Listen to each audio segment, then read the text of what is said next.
And daughter are giving back to their community by hosting a free meal event for homeless individuals. Now, they're hosting the event to honor their late wife and mother. As KTIV's Connor Trett reports, the story of the small town food truck is looking to make a big difference.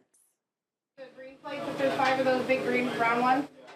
Patty's Pit Stop food truck owner Kim Misko and her father Lauren have the menu ready for the Patty Misko Memorial Meal at the Sioux City Warming Shelter. We'll be doing pulled pork sandwiches, we're going to be doing some street tacos, and of course, chili and some sides to go with the pulled pork.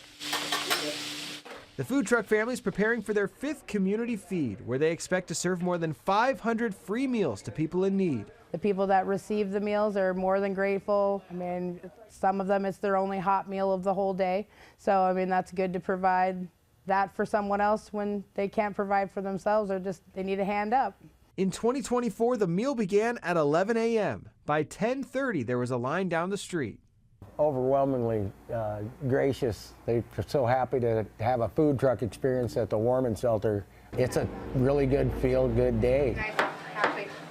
The meal is held in honor of Patty Misko, the namesake of Patty's Pit Stop. This year, the meal will be held on March 9th, what would have been her 57th birthday. It's probably the best gift Patty would have ever wanted. She would have much rather us do something good for someone else than get a present for her birthday. I'm sure she would be very happy, and it makes us feel good. Takes away any sort of sadness you'd have about a lost loved one by turning it into doing something good for someone else. Patty passed away in 2018 due to complications after a heart attack. It's an honor to do something for Patty. She was a great lady, a good mom, college educated. She worked at the VA hospital. I mean, she was a great lady.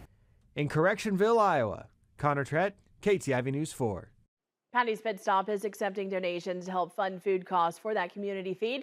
If you would like to learn more about their mission, you can visit the story on KTIV.com.